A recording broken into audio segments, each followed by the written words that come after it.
আসসালামু আলাইকুম সুপ্রিয় দর্শক শ্রোতা সকলকে আমন্ত্রণ জানাচ্ছি জাস্ট আপলোড বিডি চ্যানেলে। তো আজকের ভিডিওটি একটু ব্যতিক্রম ধর্মী। আপনারা জাস্ট আপলোড বিডি চ্যানেলের মাধ্যমে ইতিপূর্বে রেগুলার বেসিসে অস্ট্রেলিয়ার মাইগ্রেশন স্ট্র্যাটেজি, ভিসা আপডেট পেয়ে থাকেন। তো আজকে আমরা যে সাফিন মৃদুল এই আপডেটগুলো আপনাদের সঙ্গে রেগুলার বেসিসে নিয়ে আসে তার সম্পর্কে জানবো। তো তার অস্ট্রেলিয়াতে আসার পাথওয়েটা কী ছিল, সে অস্ট্রেলিয়াতে কোন কোন সাবজেক্টে পড়াশোনা করছে এবং সে এই মুহূর্তে অস্ট্রেলিয়াতে পিএইচডিরত রয়েছেন। তো তার পিএইচডির সাবজেক্টটা কি, সো টোটাল ডিটেলসটি আমরা আজকে তার কাছ থেকে শুনবো। তো চলুন আর দেরি না করে আমরা সাফিন মৃদুলের মুখ থেকে শুনে আসি তার জার্নি টু অস্ট্রেলিয়া এবং অস্ট্রেলিয়ার এডুকেশন পাথওয়ে।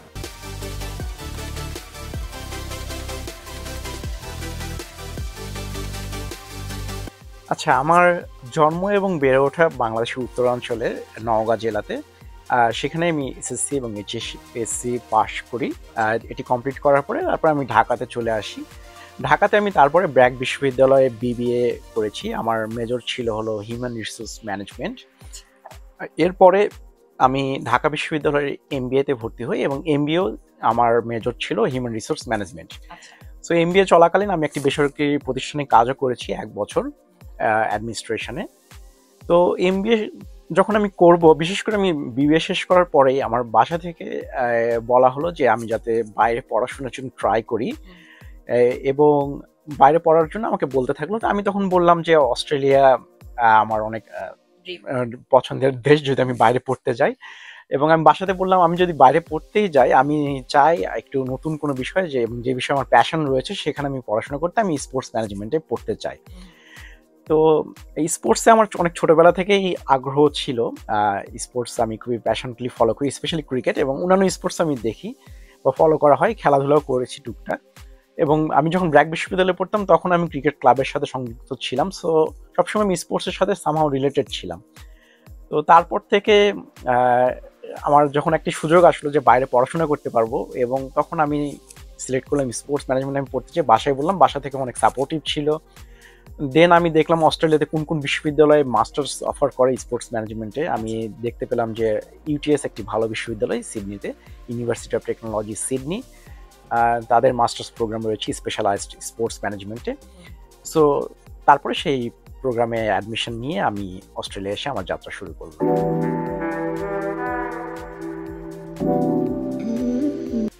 বাংলাদেশে সেই অর্থে এই বিষয়ে উচ্চতর পড়াশোনা নেই। আমি যখন আসবো এখানে তার আগে আমি একটু খোঁজ নিয়েছিলাম, যেহেতু আপনি জানেন যে এখানে অস্ট্রেলিয়াতে পড়তে আসলে আমাদের একটি স্টেটমেন্ট অফ পারপাস বা এসওপি লিখতে হয়। তো সেখানে আমাকে লিখতে হয়েছিল যে আমি কেন এই বিষয়টাতে পড়তে চাই। সেখানে আমি এই কারণে একটু রিসার্চ করে দেখেছিলাম যে বাংলাদেশে শুধুমাত্র ধানমন্ডিতে একটি প্রাইভেট ইনস্টিটিউটে স্পোর্টস ম্যানেজমেন্টের উপরে কিছু কোর্স তারা অফার করছে। আমি জানি না আসলে এই কোর্সগুলো এখনও রান হয় কিনা। আর বিকেএসপিতে কিছু কোর্স রয়েছে, বাট স্পেসিফিক স্পোর্টস ম্যানেজমেন্টে আমি সঠিক জানি না। আর এর বাইরে কোনো জায়গায় মাস্টার্স বা এর আপার লেভেলের কোনো কোর্স আমার জানা মতে এই মুহূর্তে নেই বাংলাদেশে।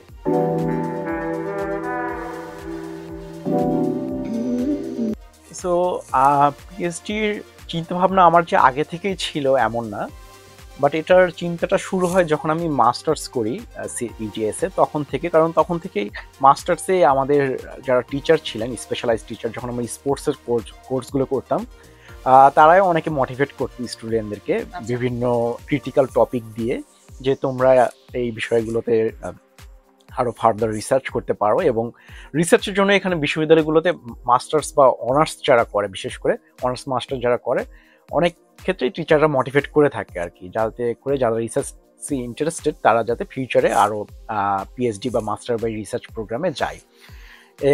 আর একটা যে বিষয় ছিল সেটি হলো আমাদের মাস্টার্স প্রোগ্রামে আমাদের একটি থিসিস করতে হয়, সেকেন্ডারি থিসিস, একটা থিসিস লিখতে হয়। তো তখন ওই থিসিসটা করতে গিয়ে প্লাস বিভিন্ন টিচারদের ইনফ্লুয়েন্সে আমার মনে হলো যে আরো ফার্দার স্টাডি করা যায়। বাট আমার ওই সময় প্ল্যান ছিল না যে আমি মাস্টার্স শেষ করেই পিএইচডিতে যাবো। বাট তখন যেহেতু কোভিড লকডাউনও চলছিল, সো এই কারণে আমার মনে হচ্ছিল যে এই মুহূর্তে যদি আমি গ্র্যাজুয়েশন করে বের হই, সো তারপরে আমার জব পেতে অনেকটা চ্যালেঞ্জের মধ্যে পড়তে হতে পারে, কারণ সেই সময় কোভিড লকডাউন, অনিশ্চিত ব্যবস্থা ছিল এবং স্পোর্টস সেক্টরটি কিন্তু কোভিডের দ্বারা অনেকটা ইম্প্যাক্টেড ছিল।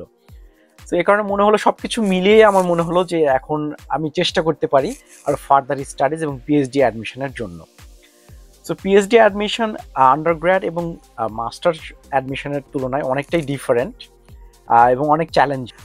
ইনিশিয়ালি আমার ওই রকম রিকোয়ারমেন্টের প্রয়োজন হয় নাই।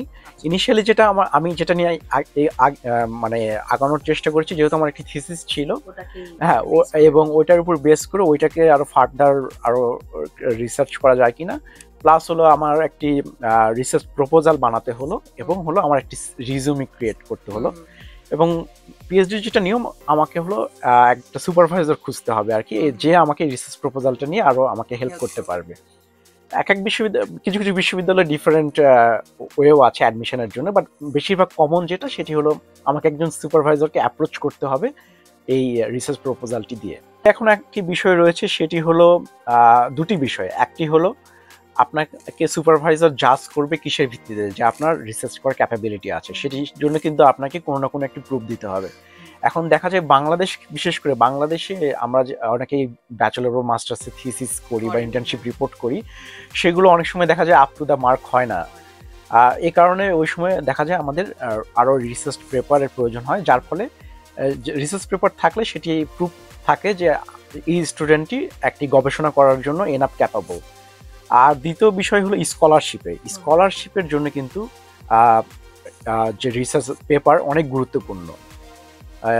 রিসার্চ পেপার না থাকলে স্কলারশিপ পাওয়া তুলনামূলক অনেক কঠিন, বিশেষ করে আমার যে বিষয়টি বিজনেস বিষয় বা স্পোর্টস ম্যানেজমেন্টে বা বিজনেস ফ্যাকাল্টি, বিজনেসের আন্ডারে যে কোর্সগুলো রয়েছে, এই কোর্সগুলোতে without publications it is bit hard to get scholarship from the beginning. So আমি কিন্তু প্রথম যখন শুরু করি, আমার কিন্তু উইদাউট স্কলারশিপে আমি অ্যাডমিশন নিয়ে শুরু করেছি। আচ্ছা, হ্যাঁ, তারপরে কিন্তু আমি আরো further scholarship from the university এবং আউটসাইড ফান্ড, এগুলো কিন্তু পরবর্তীতে আমাকে ম্যানেজ করতে হয়েছে। আমার সুপারভাইজার যারা ছিলেন, আমার শিক্ষকরা, তারাও আমাকে অনেক হেল্প করেছেন এই বিষয়গুলোতে দিক নির্দেশনা দিয়ে। আমাদের রিসার্চ কোঅর্ডিনেটর যিনি ছিলেন আমাদের ডিপার্টমেন্টে, তিনিও হেল্প করেছেন। এছাড়াও বাইরের বিভিন্ন যারা আমাদের পার্টনার অর্গানাইজেশন, তাদেরও অনেক হেল্প ছিল। সো অপরচুনিটিস রয়েছে।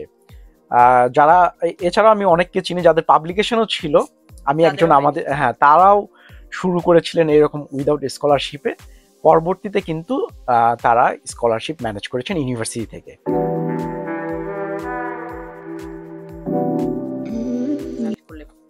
হ্যাঁ, আমার ইউনিভার্সিটি থেকে যে দুটি স্কলারশিপ ছিল, সেটি একটি হলো ম্যাথিউ ফ্লিঙ্গার্স স্কলারশিপ, আর আরেকটি ছিল থিসিস রাইট আপ গ্র্যান্ট। এই দুটো ইউনিভার্সিটি, আর বাকিগুলো প্রাইভেট ফান্ডিং, সো ওগুলোর আমি নাম আলাদা করে বলছি না আর কি, বিভিন্ন কারণে।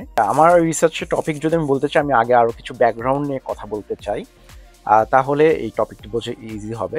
সো অস্ট্রেলিয়ান স্পোর্টস কিন্তু আমাদের বাংলাদেশ কমিউনিটির মধ্যে অনেকটা পপুলার। বিশেষ করে ক্রিকেট টিম, অস্ট্রেলিয়ান ক্রিকেট টিমের সম্পর্কে আমরা বাংলাদেশ কমিউনিটি অনেকেই জানি যে অস্ট্রেলিয়ান ক্রিকেট টিম অনেকগুলো ওয়ার্ল্ড কাপ জিতেছে। এছাড়াও অলিম্পিকেও কিন্তু অস্ট্রেলিয়া যথেষ্ট ভালো করে। অস্ট্রেলিয়া কিন্তু একটি ভালো স্পোর্টিং নেশন।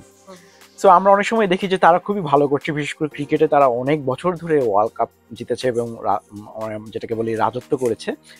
সো এই যে তাদের একটা ভালো করার যে একটি আমরা দেখতে পাই ফলাফল, এটির পিছনে কিন্তু কাজ করছে একটি ভালো স্ট্রাকচার। এবং এই স্ট্রাকচারের পিছনে যদি আমরা আরেকটু ভিতরে ঢুকি, আমরা দেখতে পাবো এখানে যে জনসাধারণ রয়েছে, তারা কিন্তু স্পোর্টসের সাথে খুবই গভীরভাবে সম্পৃক্ত। বাট এটি কিন্তু বাংলাদেশ থেকে একটু ডিফারেন্ট। বাংলাদেশে আমরা কি দেখতে পাই, বাংলাদেশে আমরা যারা খেলা পাগল রয়েছি, আমরা কিন্তু শুধুমাত্র মাঠে গিয়ে খেলাটা উপভোগ করি বা খেলাটা দেখি বা টেলিভিশনে খেলাটা দেখি। অস্ট্রেলিয়াতে যেটা ডিফারেন্স, সেটি হলো এখানকার যারা রয়েছেন সাধারণ মানুষজন, তারা নট অনলি খেলাটা দেখে বা উপভোগ করে, তারা কিন্তু খেলাটাতে ডাইরেক্টলি ইনভলভ হয়। কিভাবে ইনভলভ হয়, সেটা হলো ভলেন্টিয়ারিং বা স্বেচ্ছাশ্রমের মাধ্যমে। সো অস্ট্রেলিয়ান স্পোর্টস যেগুলো রয়েছে, বিভিন্ন স্পোর্টসেই কয়েক লাখ স্বেচ্ছাসেবক বা ভলেন্টিয়ার্স, তারা বিভিন্ন রোল প্লে করেন। তারা হয়তো বা কেউ দেখা যাচ্ছে আম্পায়ারিং করছেন, কেউ স্কোরিং করছেন, কেউ হয়তো বা খেলোয়াড়দের জার্সি বিতরণ করছে, কেউ হয়তো বা বাচ্চাদেরকে কোঅর্ডিনেট করছে কোনো একটি খেলার জন্য। এইরকম লাখ লাখ ভলেন্টিয়াররা কিন্তু অস্ট্রেলিয়ার বিভিন্ন এলাকায় যে ক্লাবগুলো রয়েছে সেগুলো পরিচালনা করে, এবং বিনা শ্রমে আর কি, কোনো টাকা পয়সার বিনিময় ছাড়া আর কি। তারা বিনামূল্যেই এই বিভিন্ন খেলাধুলাতে কন্ট্রিবিউট করে আসছে। যার ফলে কিন্তু অস্ট্রেলিয়াতে অনেকগুলো শুধুমাত্র ক্রিকেট নয়, বেশ কিছু খেলায় অলিম্পিকেও দেখবেন সেখানে তারা অনেক পদক জিতছে। বছরের পর বছর ধরে কিন্তু অস্ট্রেলিয়া স্পোর্টসগুলো কিন্তু এভাবেই গ্রো করছে সাধারণ মানুষজনের সম্পৃক্ততায়। সরকারি সাহায্য যেমন রয়েছে, বিভিন্ন অর্গানাইজেশন যেরকম রয়েছে, সাধারণ মানুষজনের সম্পৃক্ততাও কিন্তু রয়েছে। তো আমার এই যে গবেষণা সেটি কিন্তু এই ভলেন্টিয়ারদের উপরেই। বাট যে সমস্যাটি হয়েছে সেটি হলো গত কয়েক বছর যাবৎ এই ক্লাবগুলো কিন্তু এনাফ পরিমাণ ভলেন্টিয়ার পাচ্ছে না তাদের প্রোগ্রামগুলো রান করার জন্য। এর ফলে কিন্তু ক্লাবগুলো কিন্তু তাদের যে কার্যক্রম রয়েছে সেগুলো ঠিকমতো পরিচালনা করতে পারছে না। এখন এই সিচুয়েশন যদি আরো কয়েক বছর থেকে কন্টিনিউ করে, তখন কিন্তু এই স্পোর্টস ক্লাবগুলো যেগুলো রয়েছে তাদের কিন্তু সাস্টেন করা একটু ডিফিকাল্ট হয়ে যাবে, যার ফলে সেটি কিন্তু ইম্প্যাক্ট করবে যেগুলো স্পোর্টস টিমগুলো রয়েছে সেগুলোর উপরে। সো আমি গবেষণা করছি কিভাবে ক্লাবগুলো আরো বেশি বেশি করে ভলেন্টিয়ার রিক্রুট করতে পারে, এবং শুধুমাত্র তাদেরকে রিক্রুটই করবে না, যাতে ভলেন্টিয়াররা একটি লম্বা সময় ধরে সেই ক্লাবগুলোতে সার্ভিস প্রদান করতে পারে। এটি নিয়ে আমার মূলত গবেষণা।